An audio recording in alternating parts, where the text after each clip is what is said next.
हरिओम। ओम गणेश। जय श्री कृष्ण। कर्मकांड बाय आनंद पाठक में आप सभी का मैं स्वागत करता हूँ। बहुत लोग अभी आज का एक समय या जमाना ऐसा कि बहुत लोग शत्रुओं से काफी पीड़ित है और एक प्रकार से कहे तो शत्रु बाह्याभ्यंतर अपने अंदर भी शत्रु छिपा हुआ है, अपने ही लोग शत्रु के रूप में मित्र बन के बैठे हुए हैं और अभ्यंतर बाहरी भी दुनिया में बहुत सारे शत्रु होते हैं। जैसे आप कहीं पर जॉब करते हैं, व्यापार करते हैं, विद्यार्थी अवस्था में भी होता है, फ्रेंड सर्कल में भी होता है और अगर गौर से देखें ना तो बहुत नजदीकी लोग भी जो होते हैं वो भी राजनीतिक स्वरूप से मित्र बन के शत्रुता तो निभाते ही निभाते हैं। शत्रु का मतलब केवल ये नहीं है कि किसी के साथ झगड़ा हुआ, किसी ने ये वो, सिर्फ नहीं, शत्रु हर जगह बैठे हैं, चाहे वो मित्र के रूप में हो, चाहे वो ओपनली सामने शत्रु के स्वरूप में हो। तो होली की एक रात ऐसी है कि ऐसी बाधाओं से, शत्रुओं से मुक्ति पाने के लिए, शत्रुओं का बल क्षय हो उसके लिए, अपनी रक्षा हो उसके लिए अवश्य ही साधना करनी चाहिए, क्योंकि होली की रात बहुत उत्तम मानी है स्पेशल इन सारी साधनाओं के लिए। आज का यह विषय हमारा यही टॉपिक से जुड़ा है, यही विषय है, यही वीडियो है। आपको पसंद आए लाइक कीजिएगा, शेयर कीजिएगा, चैनल पर नए हो सब्सक्राइब करके घंटी का आइकन अवश्य दबाइएगा। चलिए शुरू करते हैं।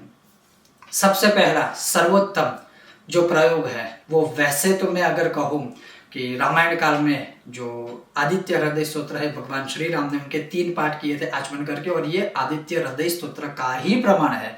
और जो इंसान, जो मनुष्य नित्य आदित्य हृदय करता है, सुबह की मैं बात कर रहा हूं, तो उन्हें मतलब और कुछ करने की, सोचने की आवश्यकता होती ही नहीं है। सूर्य उपासना, स्पेशली आदित्य हृदय, तो जिस फील्ड में आप हो, खास करके सरकारी फील्ड हो, मेडिकल फील्ड हो, सरकारी अगर आपकी जॉब है, लग रही है, नहीं लग रही है या ऑलरेडी है, शत्रु बहुत है, बहुत सपोर्ट करेगा। लेकिन जहां बात है सिद्ध करने की, उसको सही रूप से मतलब सिद्ध करके फिर नित्य पूजा उसके पाठ करने की, होली की रात्रि में यथाशक्ति 6 मार्च 7 से 12 या 11 से 1 निश्चित कोई भी संख्या में आप चाहो इतने पाठ कर सकते हो। अधिक कोई विधा आदि, इसका विधि विधान आदि नहीं है। जो विधि विधान है, न्यास विनियोग आदि, वो हमारे वीडियो में है, वो आप देख सकते हो। यथाशक्ति पाठ कीजिए और कुछ करने की आवश्यकता नहीं है। फिर दूसरे दिन से सुबह अर्घ्य देने के बाद सूर्य नारायण भगवान को सिर्फ 3-3 पाठ कंटिन्यू करते रहिए। बहने हैं तो 5 दिनों को छोड़कर वो कंटिन्यू करते रहे। बाकी सारे लोग जो है वो नित्य आदित्य हृदय स्तोत्र के पाठ करें। खास करके ये जो सारी समस्या है, आंतरिक बाह्य शत्रु जो है, उससे आपको मुक्ति मिलेगी और आपका विजय होगा। दूसरी साधना जो है वो है बगलामुखी माला मंत्र। उसका अनुष्ठान 108 पाठ का ही है। अधिकतर सारे माला मंत्र का जो अनुष्ठान है वो 108 पाठ का ही है। शत्रु निवारण हेतु ये बगलामुखी माला मंत्र की जहां बात करें तो हमारे सबके निजी अनुभव है, बहुत सारे अनुष्ठान किए है आज तक, और सिर्फ 108 पाठ से ही बहुत सारे लोगों के कार्य हो गए। लेकिन कलयुग है, 4 गुना लिखा हुआ है शास्त्रों में, तो मैं आपको सजेस्ट करूंगा कि 400 पाठ कीजिए अगर आपके पास बैठने की शक्ति है, समय है तो। अन्यथा आप इतना तो प्रयत्न कीजिए, होली की रात में 108 पाठ बगलामुखी माला मंत्र के अवश्य ही कीजिए।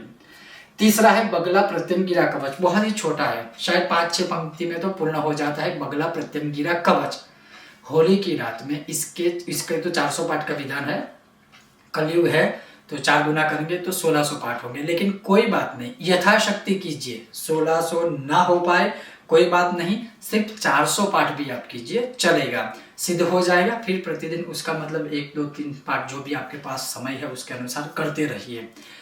उसके पश्चात हनुमान चालीसा, जो शतबार पाठ कर कोई 100 पाठ हनुमान चालीसा के कीजिए। इसमें कोई संदेह नहीं है, प्रत्यक्ष देवता है, चिरंजीवी है भगवान श्री हनुमान जी, महावीर।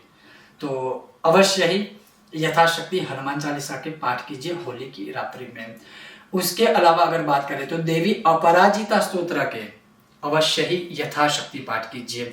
और ये जो मैंने ये सारी, इसके अलावा भी बहुत सारी साधनाएं हैं, जैसे आप अपने इष्ट देवता आदि के भी मंत्र जाप आदि करके भी इस कार्य को संपन्न कर सकते हो।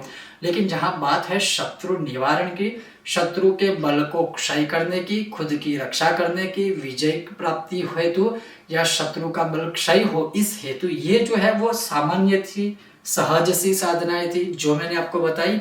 और ये होली की रात्रि को ही करनी है। सिद्ध हो जाएगा उसके पश्चात होली के बाद से आप नित्य एक एक पाठ या तीन तीन पाठ आपकी जैसी समय सुविधा है उसके अनुसार आप कर सकते हो।